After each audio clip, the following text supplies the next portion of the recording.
Assalamualaikum warahmatullahi wabarakatuh.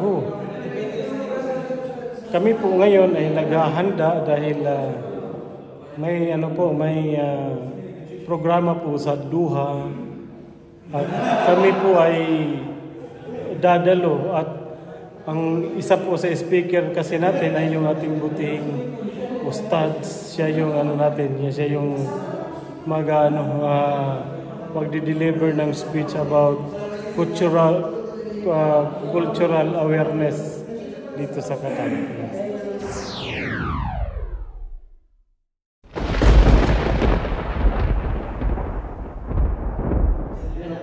Andiyan na sila, nag-meeting pa.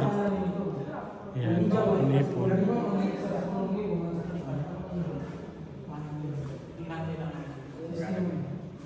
Plano-plano. Di wala nang muna. Kasi kasunod mo kanta ko.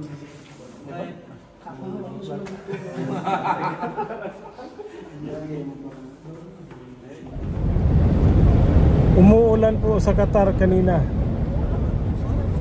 Kakatigil lang po ng ulan. Sa katunayan may ambon pa. Yan guys, may ambon pa. On the way ho tayo ngayon sa Doha. Ngayon po ay October 11 na po. At may programa ho sa Doha. Ang programa ho doon ay cultural awareness. At ang speaker po doon ay yung nagmamaniho sa atin. So, marami pong sumusuporta sa kanya. Nandiyan po sa likod. Lahat yan manonood. Magikinig. Yan.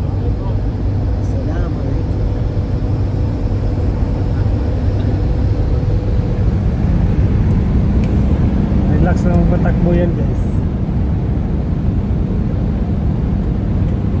110 ang pinakamabagal sa kanya. Dapat, di ba bro, dapat ngayon yung championship na. Oo, dapat ngayon ang championship ng basketball namin sa Raslapan. Pero nag-conflict talaga siya dahil sa programa ng Qatar. At wala tayong magagawa, talagang ministry. Taga-ministry din siya. At yung paliga natin sa Qatar, sa Raslapan, ginawa niya yon para din sa ministry. Pero hindi pa talaga siya official na pahintulutan ng ministry. So isang magandang paraan din yun na magsama-sama ang mga kapatiran nating mga Pilipino doon sa Raslapan. At nakikita namin guys, nakikita nyo rin sa ating mga video na lahat po ng mga kababayan natin ay nag-enjoy ang lahat. Sa katunayan, pati nga sa group ay nagme-message na sana kahit malayo na sila sa kampo ng Shakab ay makasali pa rin sila sa aming parapol. Yan. Sana ho ay maimbitahan namin kayo sa championship na dahil ipopost po namin yun sa Sabado bukas kung ipahintulot. So ngayon guys, on the way na ho tayo sa Doha. Sa katunayan, nandito na ho tayo ngayon sa kabaan ng Coastal Road. At yung nauna ho sa atin ay si Brother Bagadjo.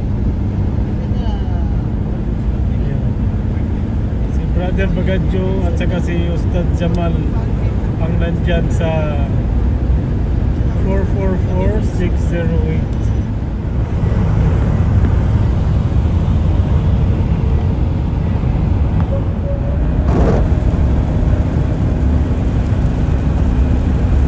Ayan na ho guys, 140 na ho tayo guys.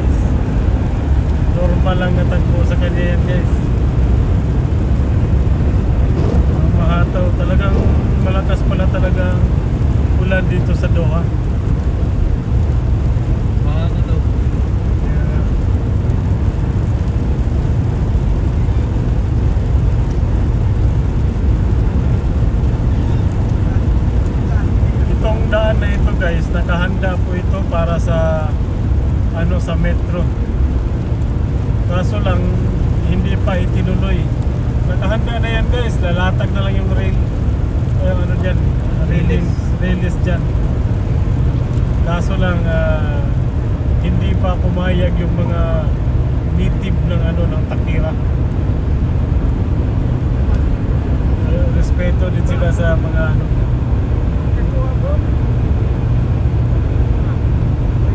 Dapat i-follow natin si Ka. Oo. Follow Kasi niyo. nagpa-vlog siya eh. Nakita kita one time. I-follow kita. Ayun, yun ang Pwede pang maganda. Facebook. Baka yun talaga. Bihira nyo lang ako makita kasi iba yung mga mukha nandun. Sila.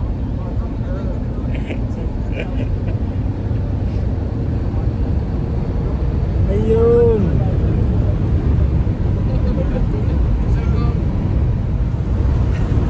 Guys, umiiyak ang Kalagitan guys dahil magle-lecture ho. Ang ating buting ustads. Magle-lecture siya ngayon sa Fanar. Ganda pala ng ano, Kalangitan. Ganda, masya. Kita niyo yan guys. Ganda talaga ng kuha ng iPhone, bro. Oo.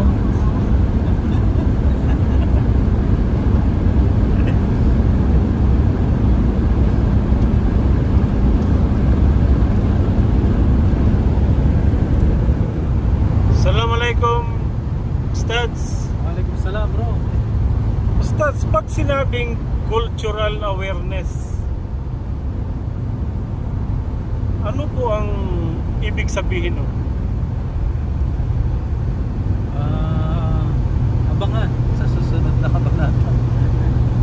Slight lang, slight lang. Slide.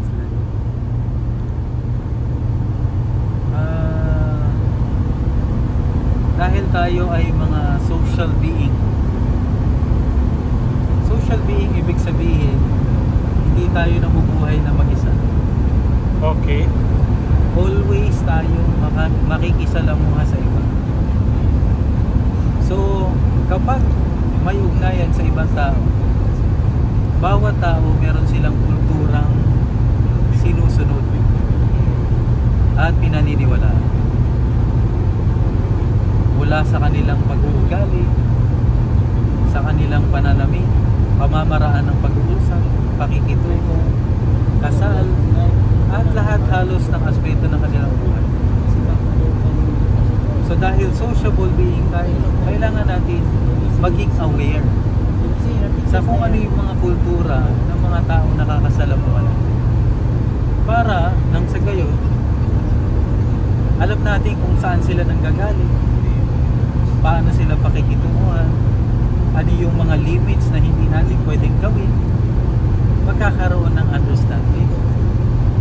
Diba?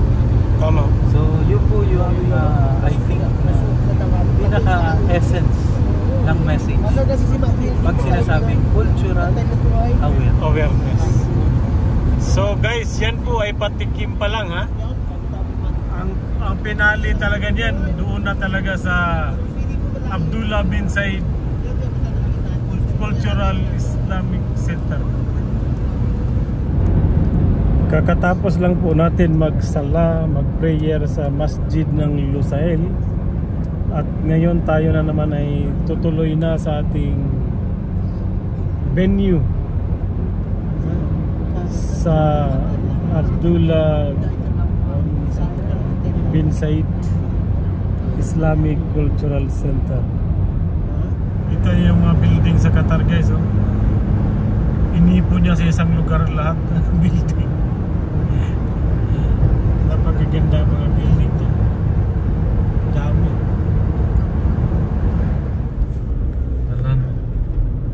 Malano siya to.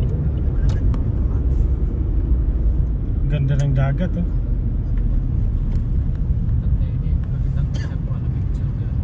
So guys, yun po yung pupuntahan natin, oh. Yung ano, yung parang parola. Parola talaga yan. Fanar, ibig sabihin ng Fanar guys, parola. Lighthouse.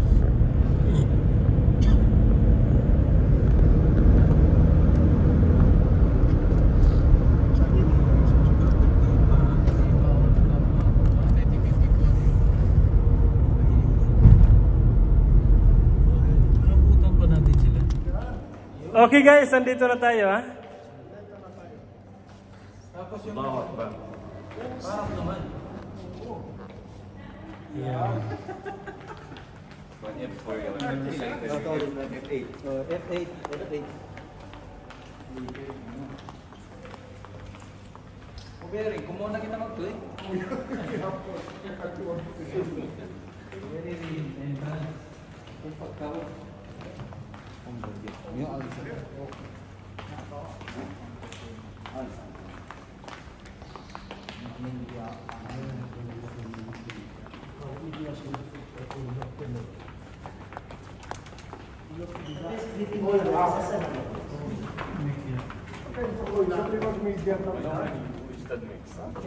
Kaya waningan ko. Anong ano mo bro? Para ma-follow nila. Lagay mo sa kwan. Kita ko na siya one time.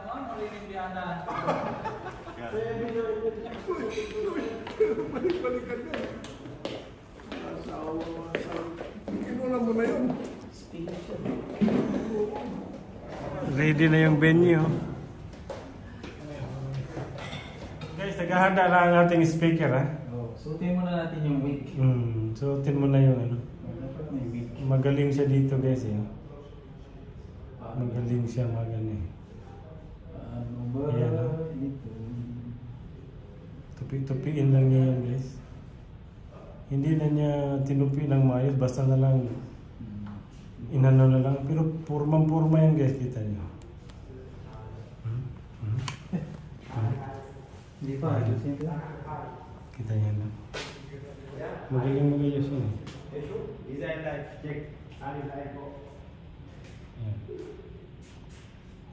Ayusin talaga yan guys. Kasi manood pa naman yung ambasador. Pupunta ambasador natin no? Hindi. Yung representative niya lang. Representative niya. Bagay na pagbigyan na tayo noon no? Importante, ikaw Oo. nandito ka. Ayun. Yun lang pala ang pinakamagandang ano doon. Ayun. Kasi mga ambassador, para ang purpose nila ay matilbihan sa taong bayan. Ikaw yung importante, ibig sabihin. Ikaw yung taong bayan.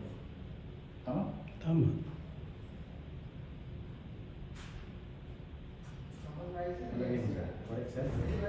Correct. Ito guys, ang ginawa niyang style. Ano ito? Umani style, umani. Ibon. Ayan o, ibon o. Ayan yung umani style yun. Tsa. Kita nyo guys. May togel pa.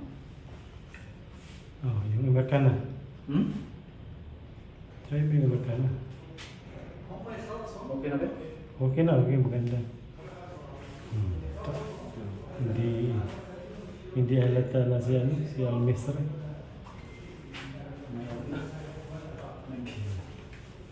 Nagkatao. Sino na yung pangmalakasan? Ayun. Ayun, no? Walang tinuod ba? Salamat. Kulang na lang ko. Ballpen. Ballpen? Maganda may ballpen. Asa? Ballpen? Oh. Okay. Yun. Anong kulay ballpen mo? Ayun! Tama. Forma. Parang putuloy. Tama. Pagka mayor sa ano, Alcor. Ito ba yun? Pwede na, no? Rolex ang relo. Pwede na. Malupit ang relo, Rolex. Kala ko Tagwer. Ito mga kapaso na ganito. Ayan, pwede na yan. Pwede na? Pwede na. Kuha mo na natin. Yes. Okay na ang speaker. Ready na. Sama-sama. Assalamualaikum, Sheikh.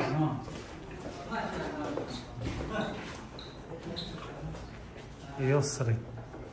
Wala ako. Mag-gusto na rin kita. Dapat ka na. Wala kayo lagi na. Lagi kayo muna. Wala yung sa akin. Sila yung ano natin, mga asherit, si Bro Saud at saka si ano, Bro Jebri. Ayan. Silang Sila si San Pedro nga eh. Hawak ng listahan.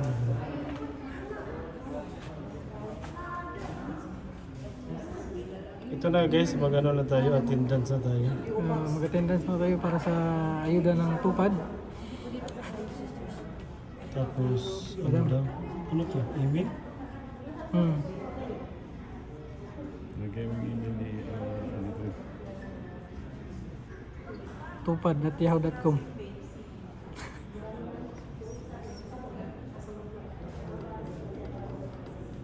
Okay na tayo guys. Kahit madali sa din.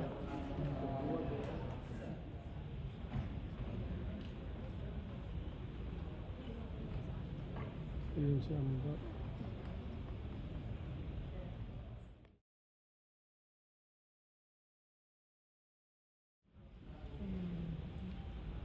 Bismillahirrahmanirrahim. Warahmatullahi wabarakatuh.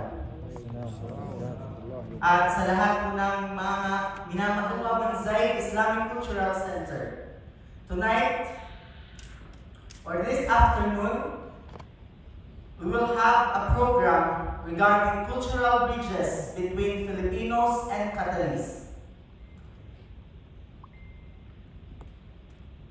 So to start our program with blessings, we will now listen to a recitation from the Holy Quran to be read by Ustad Jamal Buhilyo. فليتفضل مشكورا. بسم الله الرحمن الرحيم.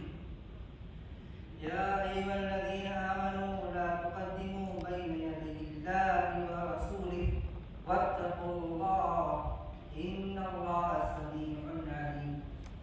يا أيها الذين آمنوا لا ترفعوا أصواتكم فوق صوت النبي ولا تجهروا له بالقول كجهر بعضكم لبعض أن تحبط أعمالكم وأنتم لا تشعرون. إن الذين يغضون أصواتهم عند رسول الله أولئك الذين امتحن الله قلوبهم للتقوى لهم مغفرة وأجر عظيم. إن الذين ينادونك من وراء الحجرات أكثرهم لا يعقلون ولو أنهم صبروا حتى تخرج إليهم لكان خيرا لهم والله غفور رحيم. يا أيها الذين آمنوا إن جاءكم فاسق بنبأ فتبينوا أن تصيبوا قوما بجهالة فتصبحوا على ما فعلتم نادمين. واعلموا أن فيكم رسول الله لو يطيعكم في كثير من الأمر لعنتم ولكن الله حبب إليكم الإيمان وزينه في قلوبكم وكره إليكم الكفر والفسوق والعصيان أولئك هم الراشدون. فضلا من الله ونعمة والله عليم حكيم. وإن طائفتان من المؤمنين اقتتلوا فأصلحوا بينهما فإن بغت إحداهما على الأخرى فقاتلوا التي تبغي حتى تفيء إلى أمر الله فإن فاءت فأصلحوا بينهما بالعدل وأقسطوا إن الله يحب المقسطين. إنما المؤمنون إخوة فأصلحوا بين أخويكم واتقوا الله لعلكم ترحمون. يا أيها الذين آمنوا لا يسخر قوم من قوم عسى أن يكونوا خيرا منهم ولا نساء من نساء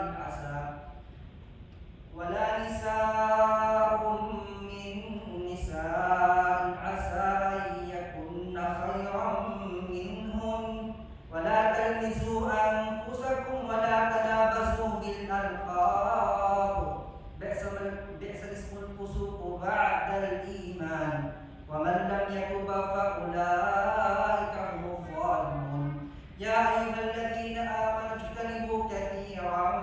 من الظن إن بعض الظن إثم ولا تجسسوا ولا يغتب بعضكم بعضا أيحب أحدكم أن يأكل لحم أخيه ميتا فكرهتموه واتقوا الله إن الله تواب رحيم يا أيها الناس إنا خلقناكم من ذكر وأنثى وجعلناكم شعوبا وقبائل لتعارفوا إن أكرمكم عند الله أتقاكم إن الله عليم خبير قالت الأعراب Assistant Labor Attaché OIC of MWO, Don Aladon Paco, and team from Philippine Embassy Doha, and from the MWO. Thank you so much for coming. Maraming salamat po. So, and to give us the opening remarks, may I call on Sheikh Homer Pagayawan. Palyatafatan siya. Assalamualaikum warahmatullahi wabarakatuh. Sa ngalan ng Allah, ang pinakamahabagin, ang pinakamawain, at ang lahat ng pagpupuri ay kay Allah lamang ng ating Panginoon sa Panginoon, ang Lilikha. At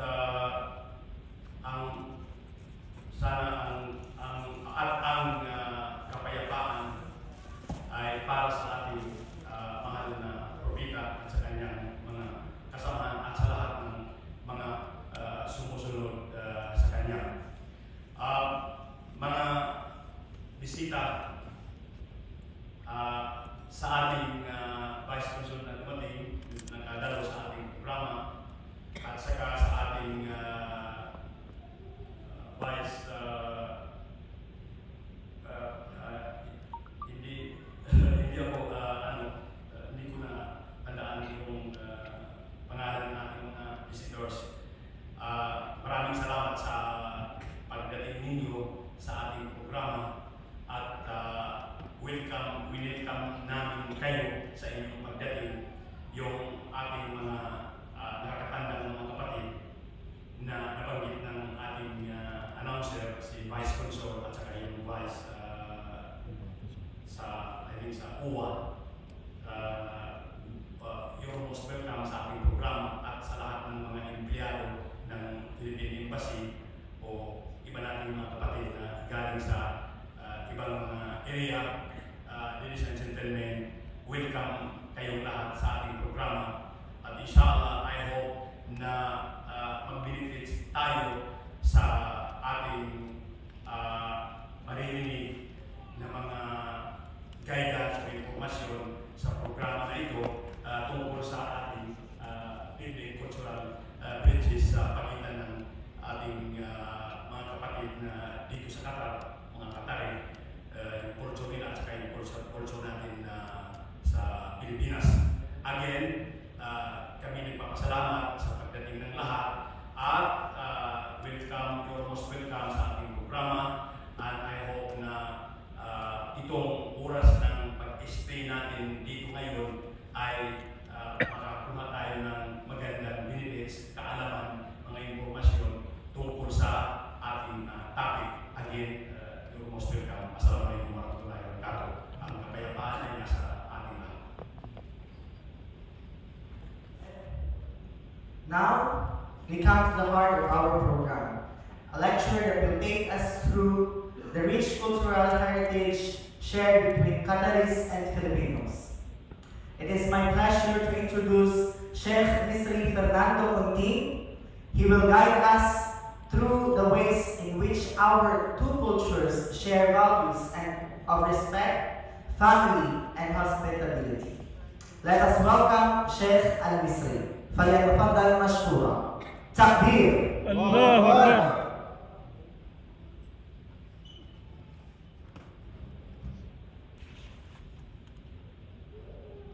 Mukhang hindi nakadesign itong podium para sa akin.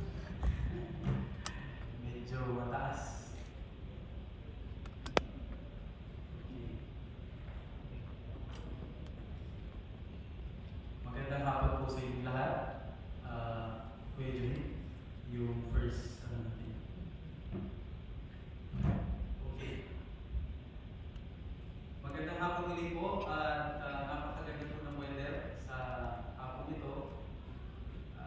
Pilipinas, siguro ang sarap ng tulog natin ngayon. Pero dahil inimbitahan po tayo sa hapong ito para umaten, nawa magkaroon tayo ng aral dito sa pagsasama-sama natin sa Tapakonting Course. Una sa lahat, gusto ko po itanong sa mga audience natin, ano po yung nakikita nila? Itaas ko po yung kamay ninyo kung meron po kayo nakikita ang baso or grill. Meron po kayo nakikita ang baso o grill? Yes, itaas niyo po yung mga kamay ninyo. Mukhang matamlay, talagang masarap matulog. Meron po kayo nakikita ang grill o baso? Okay. Meron ba nakakita ng dalawang mukha na yes, okay. So, maaari ba natin sabihin na yung nakakita ng baso mali sa mga nakakita ng mukha? Ulitin ko, pwede ba natin sabihin sa mga tao na nakakita ng mukha na baso lang yung nakikita ko? Siyempre, hindi natin masasabi dahil magkakaiba yung ating perspective at saka perception. Yung next na picture po natin, ayan. Kung titignan po natin dito sa kabila, parang galing tayo dun sa nanay na kinain niya yung kanyang anak. Ano?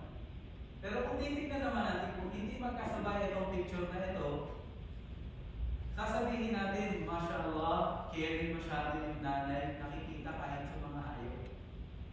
So, ang lahat ng ito ay naaayon sa ating mga pananaw sa buhay. No? Ang mga konsepto ng tama at mali ay karaniwang hinuhugot mula sa maraming aspeto ng ating pagpunlad bilang tao. Mga karanasan nating pamilya, edukasyon, at higit sa lahat, reliyon at kultura. Ito po yung hugis ng ating persona. Ang kultura ay may malaking papel sa paghubog ng ating pamantayan sa kung paano natin pinapatakbo ang ating buhay. Sa pamamagitan ng kultura, natutunan po natin ang mga nakasanayang paniniwala, yung tradisyon, ang mga kaugalian na nagiging basihan natin sa ating desisyon sa buhay at mga kilos. Sa ngalan ng Allah, ang pinakamaawain, ang mahabagin, binabati ko po kayo sa pagbati ng kapayapaan. Assalamualaikum warahmatullahi wabarakatuh. Muli sa inyong lahat at sa mga napaka-honorable visitors po natin na pinagbigyan po tayo para po umatin dito. Ano nga ba yung kultura at bakit natin dapat talakayin at pag-usapan? Ano ang kultura ng kapal? Ano naman yung kultura na kagisnan natin mga Pilipino? Maaari bang magkaroon ng ugnayan yung dalawang magkakaibang kultura? I'm very sure at sigurado ako lahat tayo meron na tayong naging karanasan sa iba't ibang kultura ng ating mga nakakasalamuhan. Yung iba dito, Indiano, yung iba Kapari, no? Meron silang daladalang mga ugali, tradisyon na pati sa trabaho, sa mga kapitbahay natin, nakikita po natin at lumalabas itong mga kultura nito. Yung may mga kultura at ugali na ating hahangaan. No? Nakakahangat tulad ng kultura ng Japanese na sa bawat pagpunta po nila ng Hajj dati, makikita nyo, pinupulot nila lahat ng basurang nakikita nila sa daan. No? May mga ibang maaaring nakakapagtaka. Bakit nila ginawa yung ganong klaseng gawain?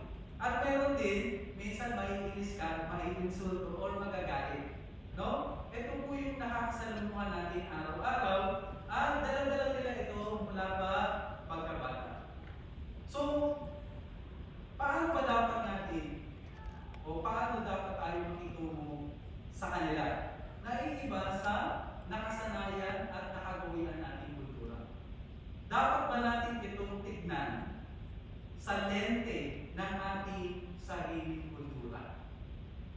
Yan po yung mga katanungan na ating susubukan sasagutin. Hopefully, sa loob ng 20 minuto ng inyong mga mahalagang oras. Hopefully, mabigyan natin ng justice yung topic at meron po tayong matutunan. Ang mga katanungan na yan, ito po yung tutulong para mapahalagahan natin at maintindihan natin yung topic natin pagtuklas sa mayamang kultura ng kapal at paghahambing ng mga pagkakapareho sa tradisyon ng mga Pilipino. Ano nga ba ang definition? Para po simulan natin, kailangan natin i-define kung anong ibig sabihin ng kultura at bakit mahalaga ito. According po kay Abad et al. 2014, culture can be defined as the totality of socially transmitted patterns of thoughts, values, meanings, and beliefs. It encompasses a wide range of elements that shape a community's identity, including language, religion, food, clothing, music, art, social practices. Culture not only reflects the unique characteristics of a society, but also acts as a cohesive force that binds individuals together through shared experiences and conditions. Napakagandang pakinggan, English. Nose to bleed po ako, buti na lang meron tayong ChatGPT. Nung tinanong po natin anong kahulugan nito sa Tagalog, no? Pinatranslate natin sa ChatGPT. Meron po tayong Tagalog, no? Wala, okay. Ang kultura ay kabuuan ng mga kaugalian, paniniwala at pagpapahalaga na naipapasa sa lipunan kasama rito ang wika, relihiyon, pagkain, sining, at tradisyon nagbubuklod sa mga tao at nagbibigay ng pagkakakilanlan sa isang komunidad. So, ang kultura pala, ito pala yung magpapakilala sa atin kahit saan man tayo mapunta. Sa Philippines, because very diverse at saka iba yung geographical pagkakalikha ng Diyos, no? Ang daming islands, meron din ibang kultura tayo sa Mindanao, sa Visayas, at sa Luzon. Kaya napaka-rich ng culture po ng Philippines. So, napakahalaga ng kulturang ito dahil dito tayo nakikilala. Bilang tao, ito ang unang bumuhukis sa ating karakter. No? Yung mga ugali natin, kahit na hindi natin sabihin, tulad na lamang, no? Malalaman mo, Ika, na siya ay isang Pilipino sa ibang bansa, kapag tinatanong mo siya ng direksyon, gagamitin niya yung kanyang puso. Doon. Saan ang papuntang Doha? Doon. Okay? So, dala-dala po natin at ito yung bumuhugi sa atin. Mula sa murang edad, unti-unti natin inilalatag ang pundasyon ng ating paniniwala. Dala-dala natin ito hanggang sa tayo ay tumanda, ginagamit bilang gabay sa pakikitungo sa ibang tao. Dahil dito, sa kultura natin, nagkakaroon tayo ng biases at mga prejudices. So, meron tayong pananaw na negative pagdating sa ibang tao. At syempre, hindi rin mawawala dyan yung appreciation natin at yung fairness na pakikitungo sa iba. So saan nga ba nagmula o nag-originate itong mga kulturang ating nakasanayan? Ang kultura po ng Qatar at ng Pilipinas ay pareho nakaugat sa relihiyon. Pare-parehas po tayo na ang pinaghuhugutan po ng ating mga kultura ay, kung titignan po natin sa Pilipinas, sa unang mga panahon kung saan binuo yung mga cultures natin, matindi yung paghugot at pagkuha natin sa relihiyon. Karamihan sa mga pagkakatulad ng dalawang kultura ng Qatar at ng Pilipinas, dahil iisa lang po yung pinagmulan. Ngunit sa Pilipinas, alam po natin sa paglipas po ng panahon, unti-unting inangkop bilang mga Pilipino ang kultura ng mga mananakop sa atin. Tulad po na alin, kultura ng mga Espanyol na sinasabi nila kailangan mo matulog ng siesta. Yung the word siesta pa lang, from the Spanish word of parang tulog ng hapon. No? So marami tayong mga kultura kahit sa lingwahe pumapasok yung mga salita ng Espanyol. Yung iba, living the life of the dream, the American dream. No? Pagka sinabing Americanized, napakasaya natin na natatawag tayong magaling sa Ingles. So, lahat ng mga ito, nakuha at na-adapt natin sa mga nanakop sa atin at sa mga kulturang nakuha pa rito sa dalawang ito. Tulad ng mga katutubo at yung mga traders na pupunta sa Pilipinas. Ang pinaka-positive po dyan para sa ating mga Pilipino, kahit saan po tayo itapon sa labas ng Pilipinas, kaya po natin mag-adapt sa lahat ng culture na nakakasama natin. Madali po para sa atin kasi experience natin through the years of occupation. Isipin nyo, 333 years indoctrinated tayo sa culture ng Spain. Diba? So, ito po yung positive sa atin. Sa kabilang dako naman, yung Qatar, syempre nanatili pa rin yung mga Qatari sa kanilang paniniwala sa relihiyon. Tinanggal yung relihiyon malapit pa rin sa kanilang kultura. So, bigyan po natin ng example. No? Tulad po ng spirit ng Ramadan sa mga matagal na po rito sa Qatar at sa mga Middle East na mga lugar, yung spirit po ng Ramadan, dito po nabubuo at nakukultivate yung culture of care. Dahil kahit gaano kakayaman, kapag kumakalam na yung tiyan, inaalala mo na yung mga taong mahihirap. So hanggang naging kultura ng mga Qatar na masyado silang caring sa iba. Baka may magtaka, Ustads, Kuya, parang hindi naman nangyayari yan. No? Pero originally from the culture, yung na-preserve na tradition, pupunta tayo sa mga Bedouin life.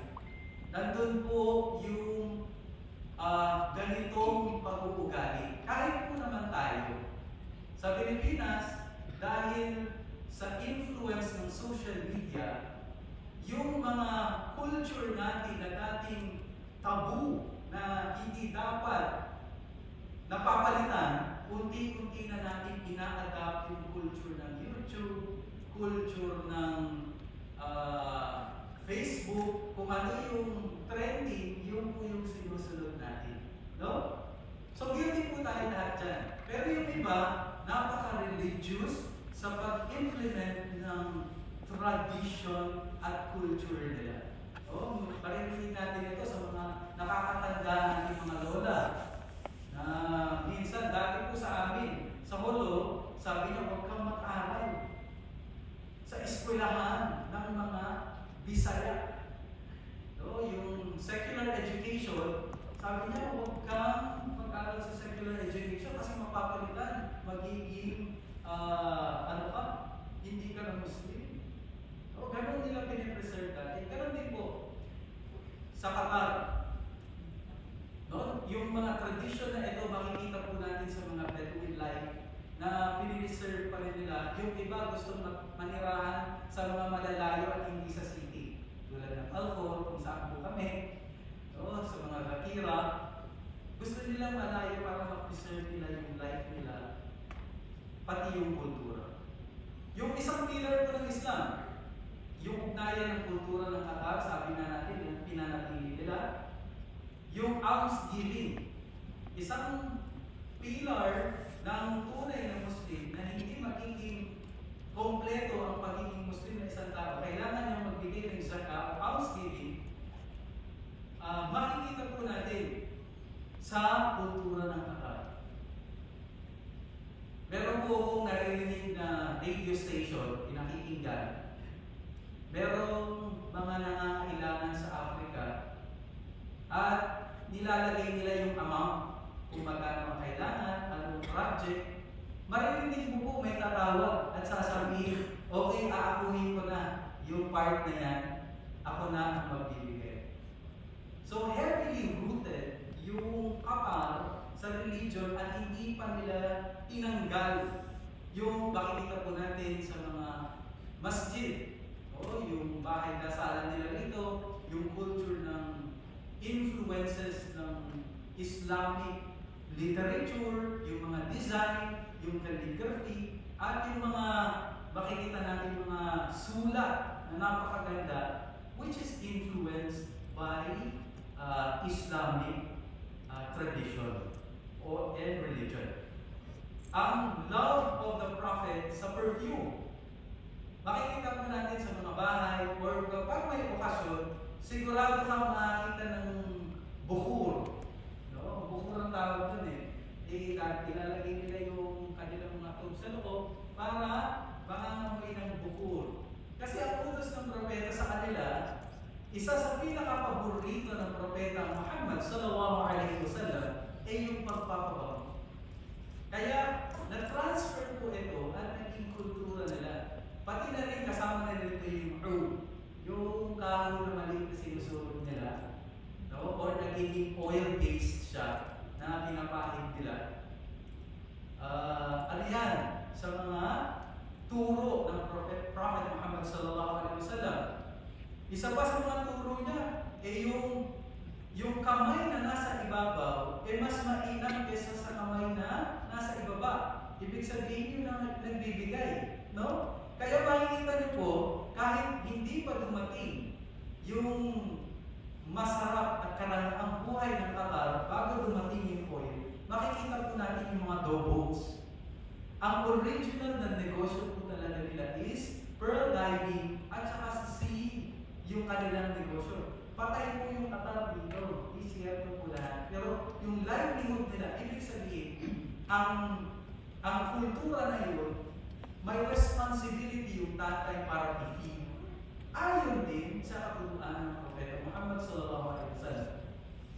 Na pinanatili din nila yung Bedouin life nila. Nakita niyo po yung pagkalaki-laki stadium sa Alcor. No, doon po nagka-opening. Ano po yung itsura? Ito po yung tent na usual na pinapatayo nila yung mga nakatira pa sila sa mga disyerto. Madali lang pong i-set up yun every time. Ewan ko po kung napunta po kayo sa National na Museum, ipinapakita nila kung paano pinapatayo dahil ang mga Bedouins, naninirahan sila para sa survival nila sa tubig at sa mga animals, kailangan nilang maglipat. So palipat-lipat sila, dala-dala nila yung mga tent nila, yung mga hayop, yung mga kambing, tupa, ganoon po yung life nila. So hanggang ngayon po, dala-dala po ng iba yung kultura. Kaya huwag po tayong masyadong magtaka kung medyo harsh yung pakikitungo ng ibang Arabo sa atin. Kasi nga, affected from the culture of roughness, kailangan mong mag-survive sa init, no? Sa pagkain, sa paghunt. Lahat ng mga yan kailangan i-survive. So, sabi pa nga ng isang kilala namin sa ospital, dati-rati, nung wala pa ang mga aircon, maraming namamatay ng mga bata sa sobrang init dito sa Qatar. Isipin niyo po, yung mindset na dala-dala nila na maaaring mamatay yung anak mo pagkapanganak dahil sa sobrang init.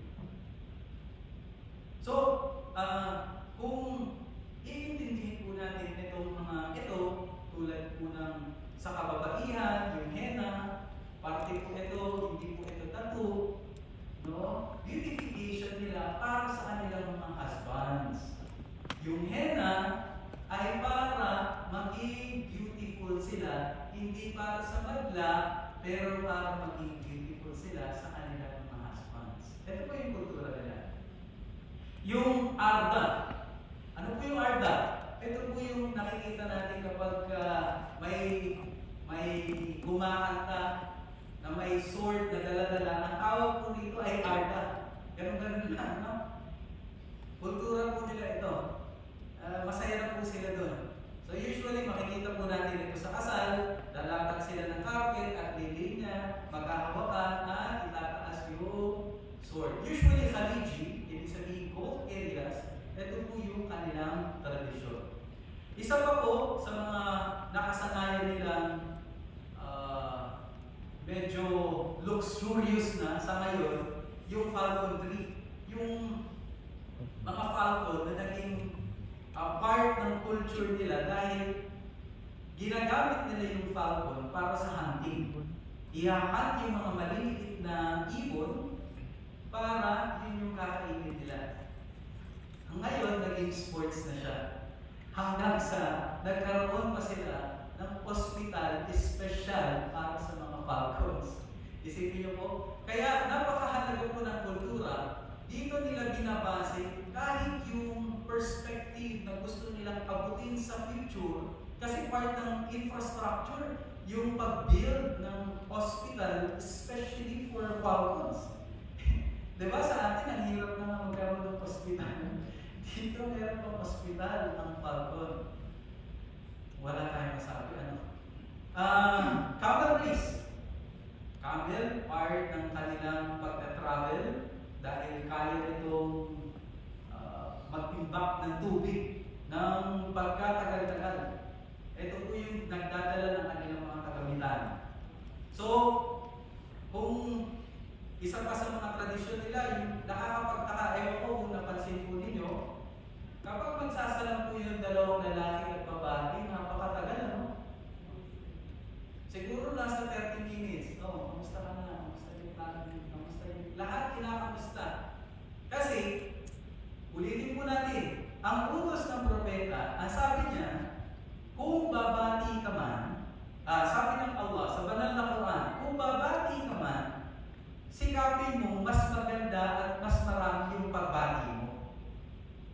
Para po maintindihan natin, pag sinabi niya, Assalamu alaikum, Assalam, maaari kang mag-reply na, Wa alaikumussalam wa rahmatullah. Ibig sabihin may dagdag. Pag sinabi mo ng Assalamu alaikum wa rahmatullahi, ang sagot niya naman, Wa alaikumussalam wa rahmatullahi wa barakatuh. Ngayon pag sinabi niya kompleto, Assalamu alaikum wa rahmatullahi wa barakatuh, anong isasagot mo? Wa alaikumussalam wa rahmatullahi wa barakatuh, kamusta ka na? May dagdag. Ngayon, ang sagot ng isa, okay na ako. Kamusta yung pamilya mo? Kamusta yung alaga mo? Kamusta yung bahay? Kamusta? Naka-root siya sa Islam na tinuturuan sila dagdagan ng dagdagan at paramihin ng paramihin yung kanilang pagbati sa kanilang kapwa. Siyempre, tabu yung mag-shake hands ka. Lalaki sa babae. Hindi po pwede. As a sign of respect, doon sa mga kapatid. Yung mga nakikita niyo pong suot po namin ngayon, puti, no? Dahil nga, kung makikita po natin si Chef Homer, yan po yung traditional na suot ng mga katarito. Tapos kung meron tayong makikitang parang tail, no, sa dulo, ibig sabihin kaparian. At yung may linya dito sa likod, Qatari. Pag straight lang, either Saudi. Tapos kung may mga tail naman dito, iba naman po yun. Yung itsura ko po ngayon, para po sa kaalaman na lahat, Yemeni. Okay? Kulang na lang ng sword. Eh baka hindi tayo mapasukin ng security. No, meron silang dala-dalang dito na sword. Usually handa sila para sa hunting din po yun. Or any useful matter na pagkagamitan. Nakadepende po din yung kanilang suot.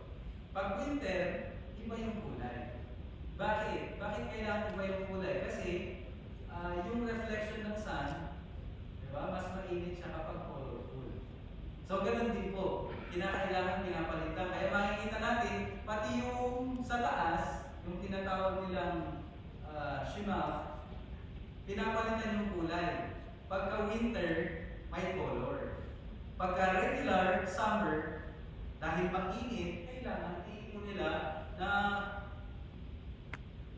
I think napapansin din po talaga ninyo kapag may dadaan ng isang Qatari, parang naligo ng isang perfume.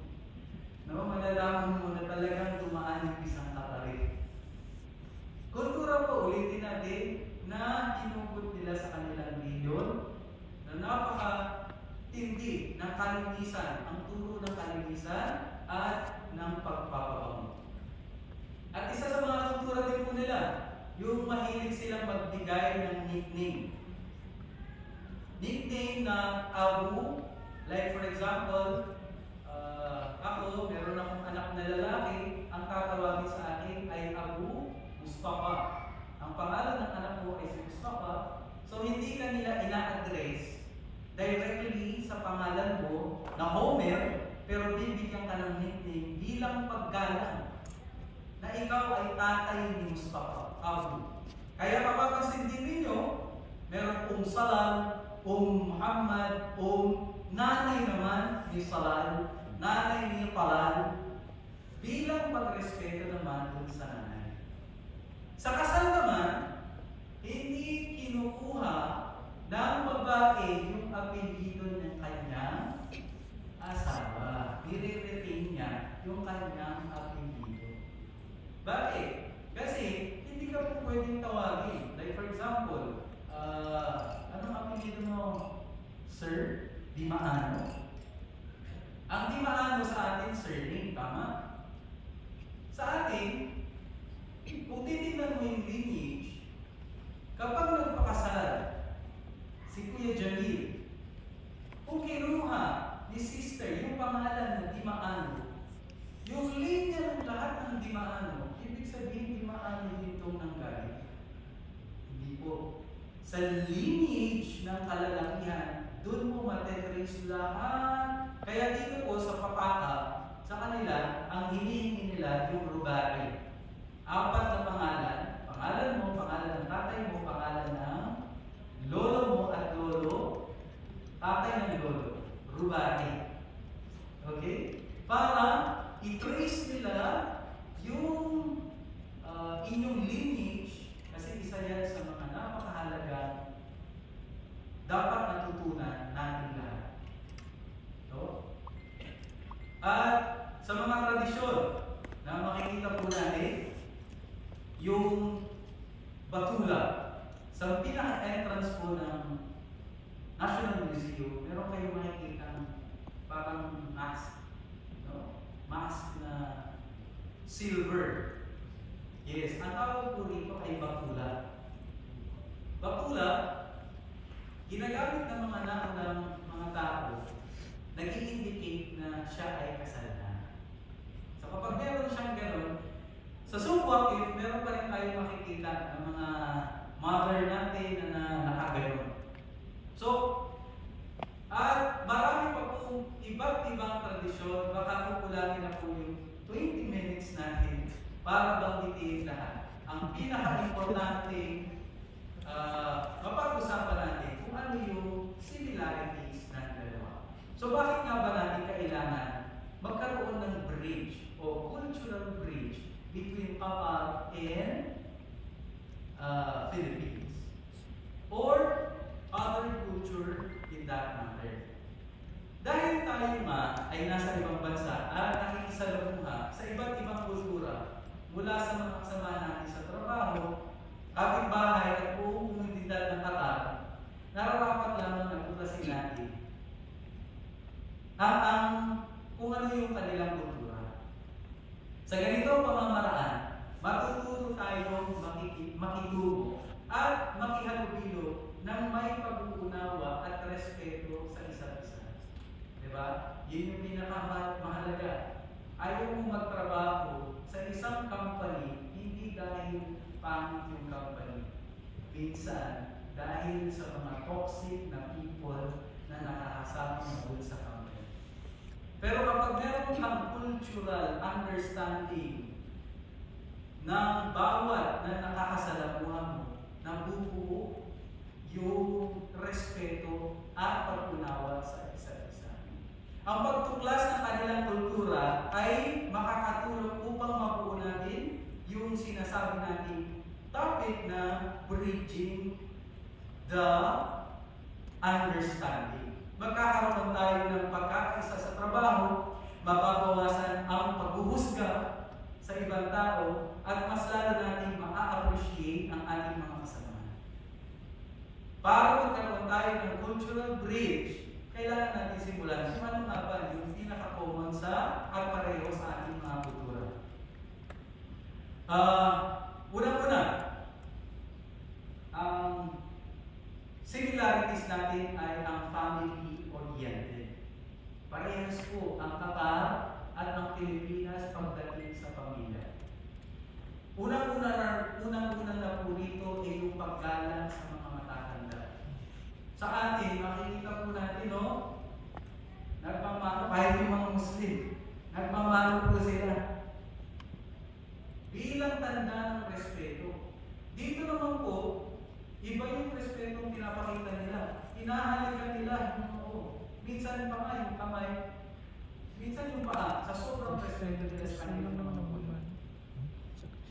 Isa sa mga nakakapagtaka, nung unang dating ko dito, nakita ko sa telebisyon lang naman. Una, nakita ko parang naghahalikan itong dalawang lalaki. No? Napansin niyo po ba yun? Dalawang lalaki nagsasama tapos naghahalikan. Ay hindi pala. Ang tawag po rito, khasham al-khasham. Ilong sa ilong. Ganito pala ginagawa kapag sila ay nagkikita-kita ng kanilang mga close relatives. No? Bilang paggalang, yung iba, kapag mas matanda, ilong-ilong, tapos sa noo. Yung iba, nag-aagawan pa. Meaning, hindi nila alam kung sino yung mas senior sa kanila. Kaya nagkakabulan silang pumalik ng kanilang mga noo. So, kasama rin dito sa mga magkakaparehas tayo, yung isang bahay sa Pilipinas, naku, nandun na si tita, nandun na si tito, nandun na si ate, si kuya, lahat magkakasama tayo sa isang bahay. Ganun din po yung Qatar. Kaso, iba yung sa kanila. Dahil meron silang resources, hindi po katulad natin, magkakasama po sila sa isang compound. Iiba lang na yung kanilang mga bahay. Yung mga bahay nila, meron mga designated family members na nakatira lang sa specific na lugar. Okay? So, parehas po tayo dyan na very important yung family natin. Yung pagtutulungan ng pamilya. No? Nagtutulungan tayo. Kapag nakapasok yung isang Pilipino, naku, naghahanap ng paraan kung paano makapasok yung kanyang kamag-anak doon sa same na company dahil maganda yung experience niya. Ganun din po yung mga Qatari sa kanilang mga kamag-anak. Pagsunod at paggalang sa pamilya na nire-respeto ng kanilang mga anak, yung kanilang mga nanay, pati yung ewan ko kung mapapansin ninyo, Yung mga anak natin dati, kapag kami nag-uusap, except yung mga iPad generation na ngayon, ano? Iba na. Yung mga anak natin dati, anak talaga ng Chef Homer. Sa amin, medyo bata pa kami. Okay? Yung mga dati, kapag dadaan sila at may nag-uusap, no, yuyuko para magpakita ng respeto at ayaw nilang istorbohin. No? Ganito po yung kultura natin sa paggalang. Ganun din po yung mga kapatid sa kanilang mga pamilya. Pangalawa, para hindi po natin paramihin, yung pagkakaparehas natin sa hospitality. Yung hospitality po ng Qatar at ng Pilipinas, hindi po nagkakalayo. Tulad po ng pag-aalok ng pagkain. Pag sinabi sa iyo ng pag-inimbita ka ng Qatari, huwag mong i-deny yung kanyang invitation. Kasi insulto para sa kanya yun. At kapag nag-imbita siya, napakasaya niya na tutugunan mo. Ganun din po tayo. Nagkakalok din tayo. Kahit yung isang tinapay na lang na kinakain natin, nakita natin may tumitingin, inalok natin, no? Ay, hindi natin gusto.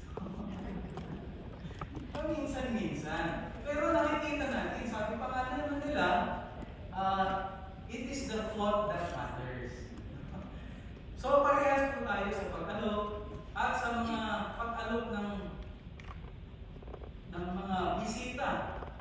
Minsan, binibigay pa natin yung mga kama natin na tayo nakahiga, ihiga tayo sa lapag para lang kung wala tayong ibang guest room, binibigay natin yung pinaka mataas.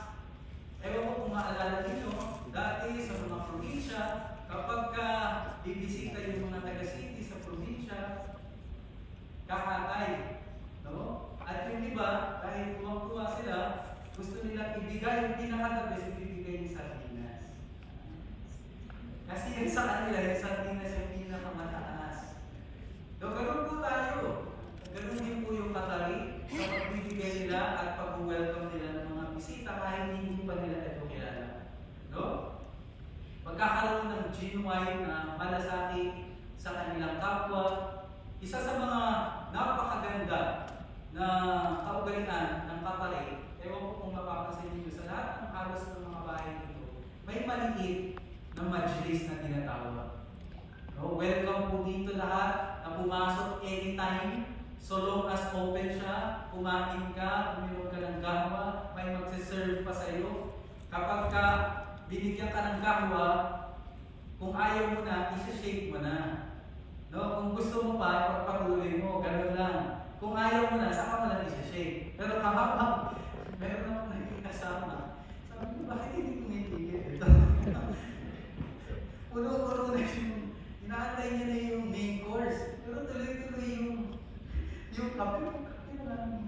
So, kung alam mo natin yung kultura, siguro hindi mangyayari ito sa atin. So, kung ayaw mo na, isa-shake mo na. No? Naranasan ko po ito. Nung dinala ko ni Mr. Jamal sa isa sa mga majlis. Napaka-welcoming ng mga tao, kakausapin ka. Kung may problema ko, punta ka lang doon. Anytime po. No? Mayroong separate yung para sa lalaki at meron din po separate para sa mga kababaihan. Sa mga tradisyon na nakasanayan po natin, mapapansin po natin yung mga Qatari sa paggalang sa kanilang mga patay, merong mga tent na ipinapatayo at magpapakain sila sa tao. Ganun din po tayo. Pero wala na tayong tent. Meron tayong tolda at may naglalaro dyan sa gilid. Siya po yung gagamitin natin tulong dun sa namatayan.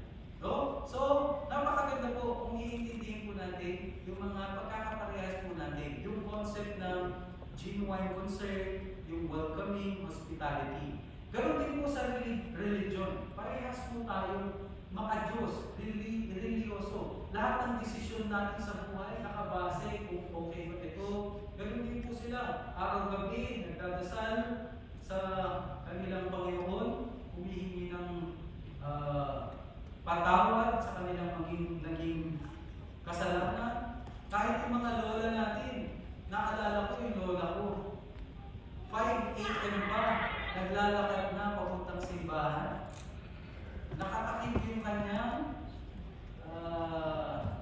Ulo. buhok at hindi pinuputol. No? Ganun po, kareliyoso yung ating kultura. Makikita po natin yan.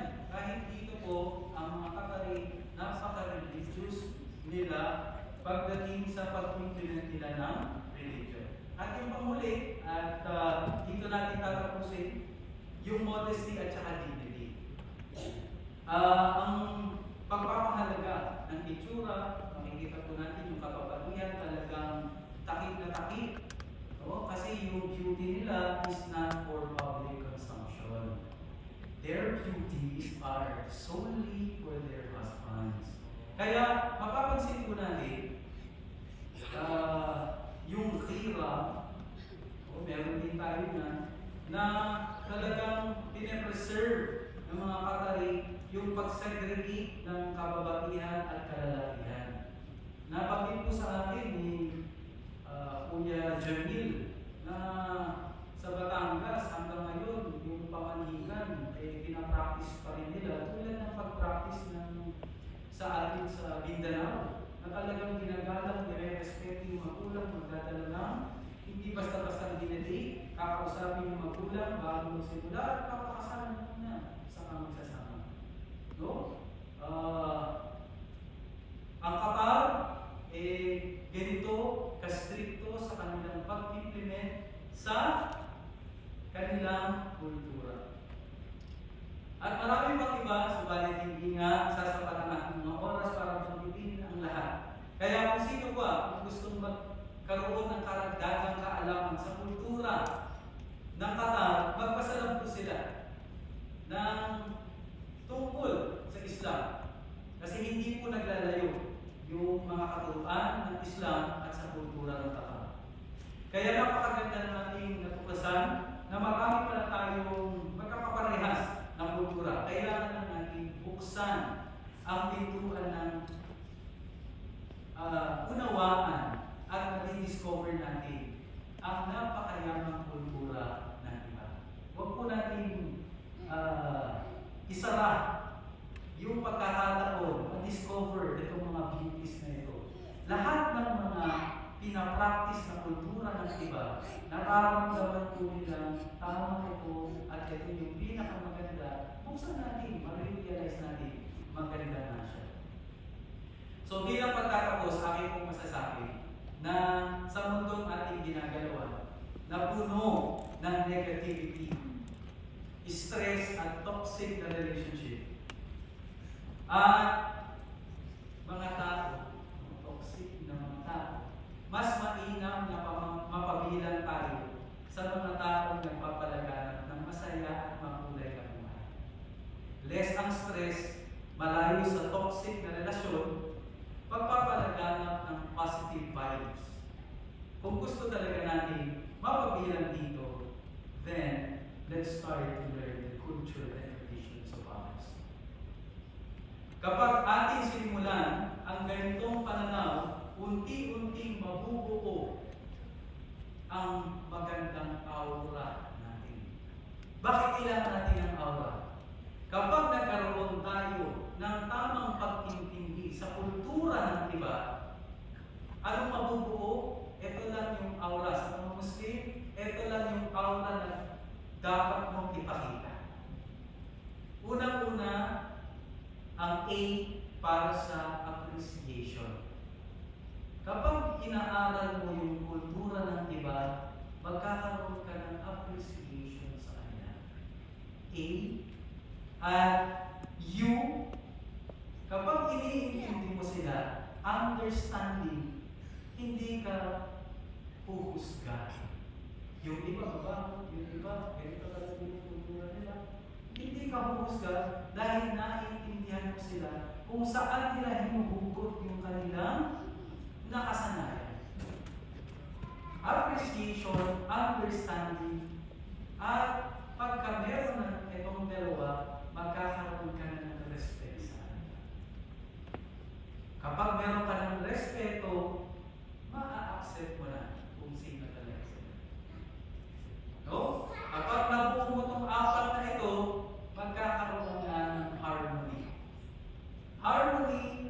either sa inyong community, sa inyong kapitbahay, sa inyong workplace, no? Kaya, ito yung isa sa pinakamagandang ingredient para sa happy life. You have to have a positive aura. Okay? So, I hope hindi po natin makalimutan, kahit ito lang po yung take home natin, let us appreciate, let us understand, let us respect, accept, so that we might have harmony. So, ang tamang pakikitungo ay nagsisimula sa pag-unawa at pagbibigay galang sa pagkakaiba-iba. Hindi dapat natin husgahan ang kaugalian batay lamang sa ating nakatisnan, kundi subukan natin tingnan mula sa kanilang pananaw at maunawaan ang kanilang pinagmumulan. Sa mga ganitong pamaraan, mababawasan ang hindi pagkakaintindihan at mas madaling tayo makakabuo ng mas magandang samahan.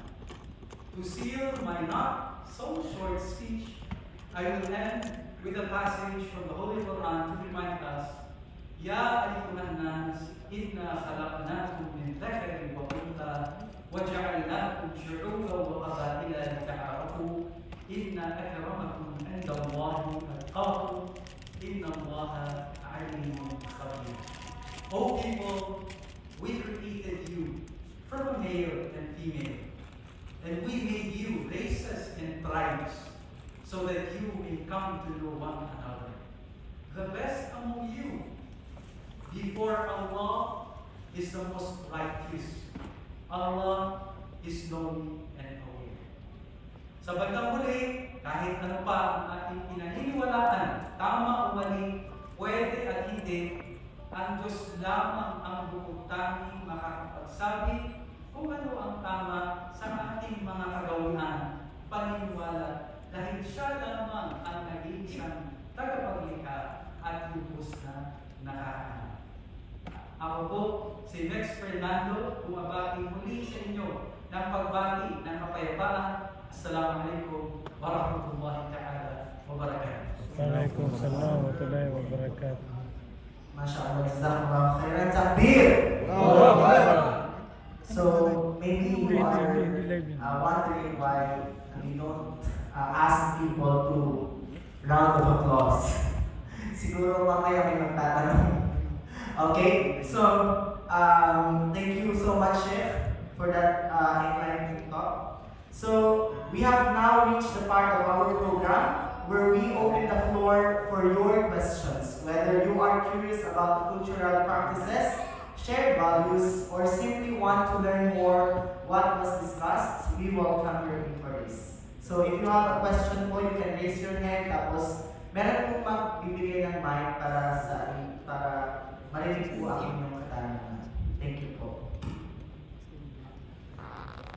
Meron po ba may tanong?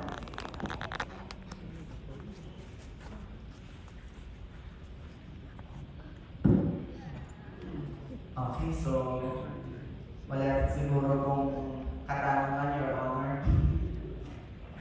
Siguro alam na po natin si Your Honor at si Madam Chair at saka si Mr. Chair. Yes, thank you for this opportunity to ask. Since you mentioned, can you enlighten us regarding why, can you explain regarding when instead of applauding, hindi kayo papalakpak, you were mentioning something. So, can you enlighten us regarding What's the reason behind? what was the reason behind we're not clapping, instead we are saying takbir? Salamat po sa napakagandang katanungan po. Bakit nga ba hindi na-allow sa Islam na pumalakpak? Sa katuruan po ng propeta, bawal pumalakpak yung kalalakihan. Meron pong palakpak sa kababaihan. At ginagamit lang ito kapag nagkamali, nagdadasal sa unahan, tatak para malaman na kailangan niya ayusin. So, yung Islam heavily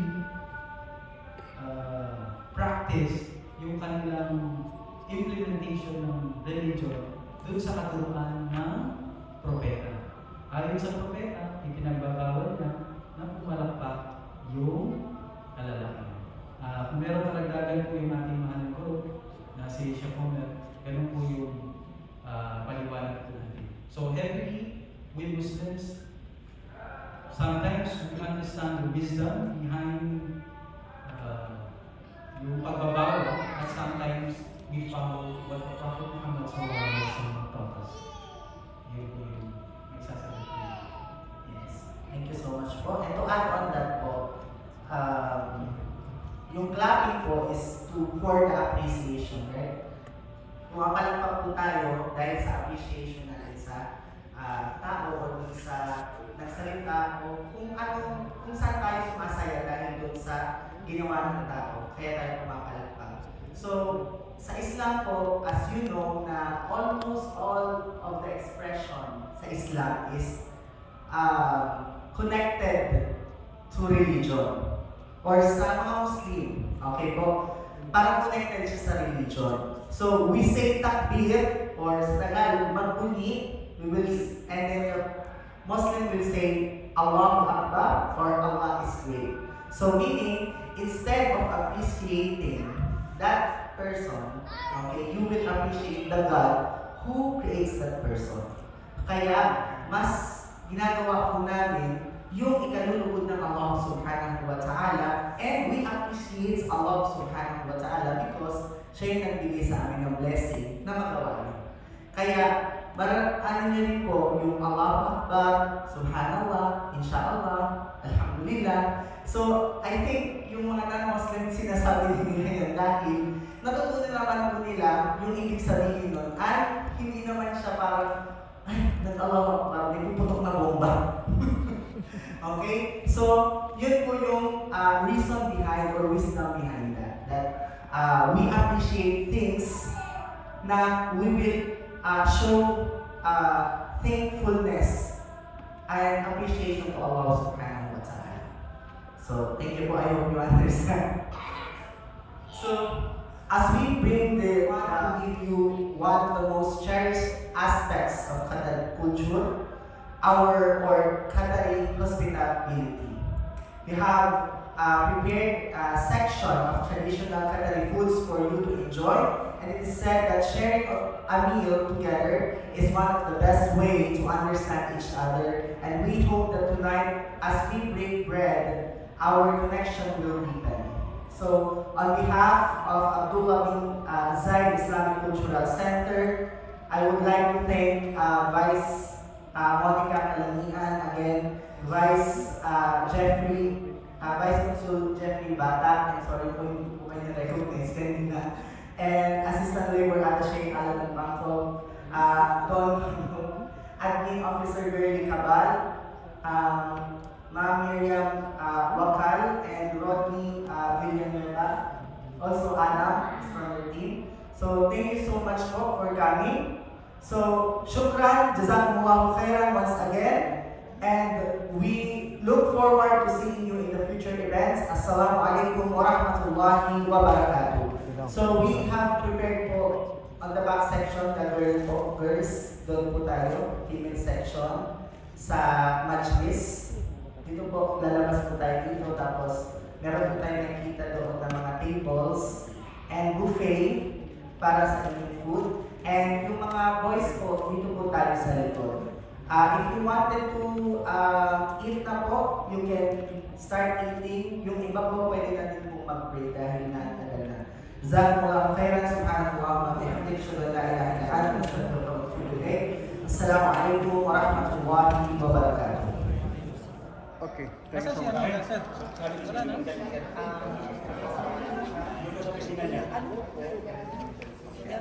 Gabayin mo sila. Madam? Madam?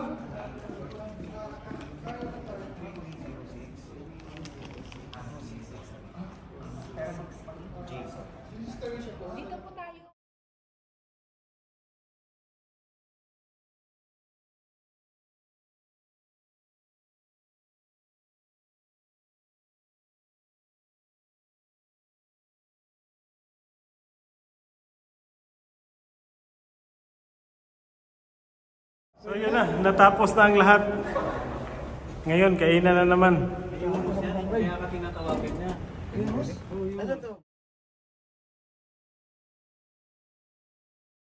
Ayan o, uwi na sila. Tapos na ako nagsikainan.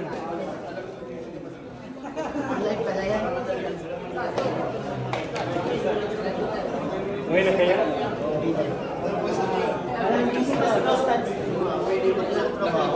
Okay,